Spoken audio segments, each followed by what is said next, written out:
подпредседателе, почитувани колеги пратеници, заменик министар, почитувана македонска јавност, Предлог закон за измени и дополнување на Законот за утврдување на стратешки интереси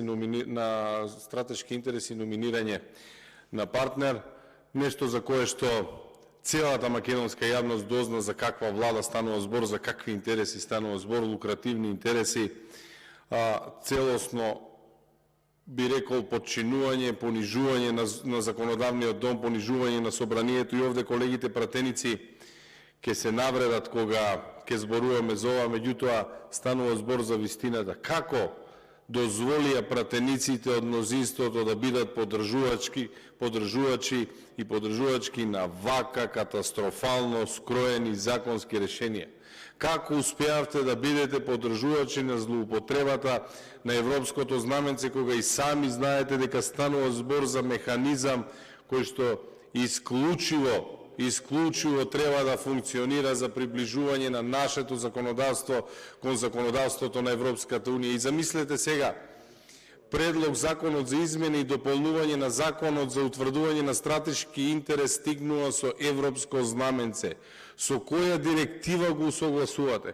Со која регулатива го усогласувате? Со кое право на Европската Унија го усогласувате, кога знаете дека ваквиот закон е чиста спротивност на она што значи усогласување со Европската Унија на крајот на денот и она што го предвидуваат правилата и одредбите за трговска размена и трговска соработка со Европската Унија, утврден и со спогодбата за стабилизација и асоциација и подосна со повелбите. Спротивно на се. Зошто?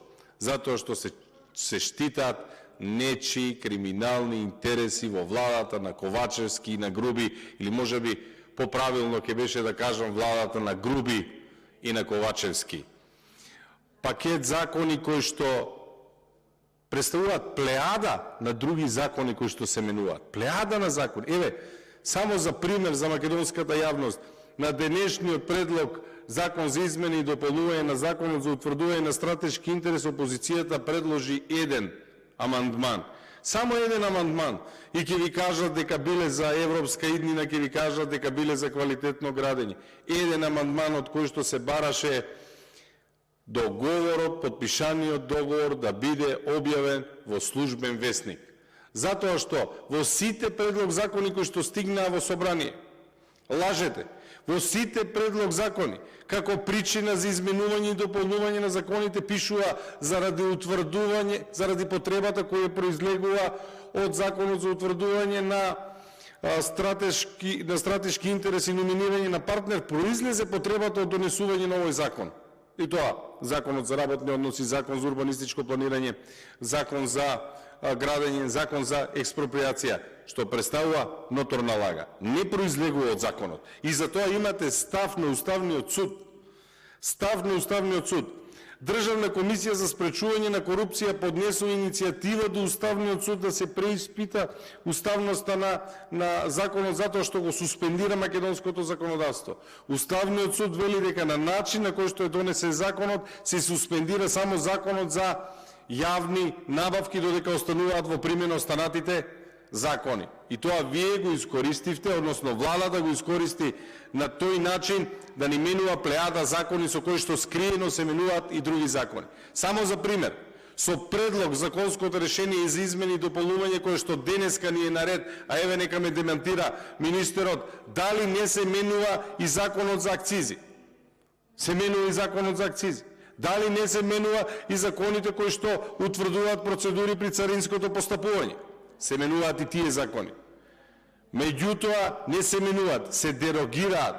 Се дерогираат на штета на кој? На штета на јавниот интерес. Зошто? За владата на Груби и Ковачевски да може да се купи уште некој ден.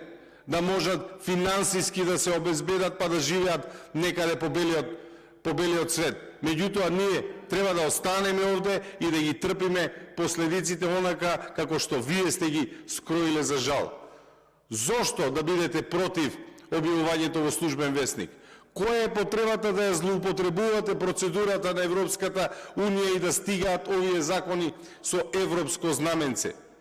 Впрочем, дали има поголем доказ дека владата на СДСМ и ДУИ нема никаков интерес за приближување на Македонија кон Европската Унија од злоупотребата која што ни се случи овде. Сметам дека ова е крунски доказ во приоритетите на оваа влада. И наместо, безброј пати го кажавме ова, и наместо владата се соочеше со својата неспособност, затоа што секоја година потврла со сумата на капитални инвестиции кои што ги реализира поради неспремност на институциите кои што таа сама ги раководи. Наместо да се соочи со својата неспособност и да изнајде механизми како тоа да го поправи, се одлучија за овој пат во кој што се суспендираат безброј законски решенија. Безброј законски решенија. И ќе градиме капитални проекти без дозволи за градба. Ќе градиме капитални проекти без соодветно планирање. Ќе градиме капитални проекти со тоа што сме ги нарушиле цивилизацијските придобивки од Законот за работни односи. Ќе градиме капитални проекти со тоа што нашите институции нема да одговараат, нема да работат, нема да постапуваат и се укинуваат законските надлежности за постапување. Меѓутоа, што останува за нашите институции од вашите предлог закони, дали знаете? Одговорности. Одговорности остануваат. Не знам како успеавте, меѓутоа успеавте да создадете целосно асиметричен правен однос помеѓу нарачателот и извршителот, каде што на страната на оној кој што треба да го изврши овој капитален проект, вие оставате многу малку обврски, а на страната на нарачателот оставате безброј обврски кои што треба да бидат исполнети. Ке ве подсетам само со претходните закони дека општините, институциите и јавните предпријатија и државните акционерски друштва ќе треба да одговараат ако не достават соодветни податоци во скратени рокови од 7 до 5 дена. И тоа ќе одговараат и за податоци кои што ги немаат, затоа што оние кои што ги пишувале предлог законските текстови не седнале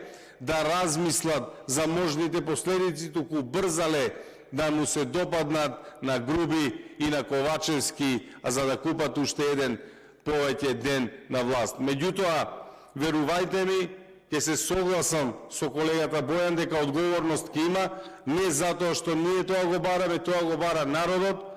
Овие денови одиме на средби со граѓаните, нема човек во Македонија во кој не следат и не знаат што правите вие. Верувајте ми, нашиот народ е добро информиран, добро знае што се случува, добро знае кој е Ковачевски, кој е неизбран, знае зошто седи на таа премиерска функција, знае како работи. Меѓутоа, колеги, верувајте ми дека се изненадени од вас. Од вас се изненадени. Како се нафативте да подпишувате предлог закони кои што доаѓаат на предлог на владата? Со тоа ја нарушивте поделбата на власта. Па вие како пратеници треба да бидете сервис на граѓаните, а не сервис на владата. Владата сама по себе е овластен предлагач на закони. Нека предлага таа самата. Зар не сте свесни какво нарушување на угледот ви беше направено со тоа што ви беа подметнати законите на Груби и Ковачевски да ги подпишете, а потоа се откажа од вас јавно на пресконференција кога рече дека не е запознат? Зарем не сте свесни каков срам си нанесовте самите на себе си? Вие и ние пратениците треба да сме сервис на граѓаните, а не да бидеме сервис на владата. Меѓутоа, најверојатно не можете да избегате од матрицата. Некој е уценет, некој е уценувачот, меѓутоа исто како што јавноста не знае што содржи тој договор, не знаеме и ние јавноста што содржат и вашите коалицијски договори, меѓутоа видовме дека се во владата на СДСМ и ДУИ се е на продажба. Па вашиот министер кажа дека сте реклама 3, пазар 3, влада. Што очекуваме повеќе за законите? Тешко на овој народ со вас, меѓутоа тешко и на вас кога ќе се разбуди народот. Благодарам. Има збор Антонио Милошевски.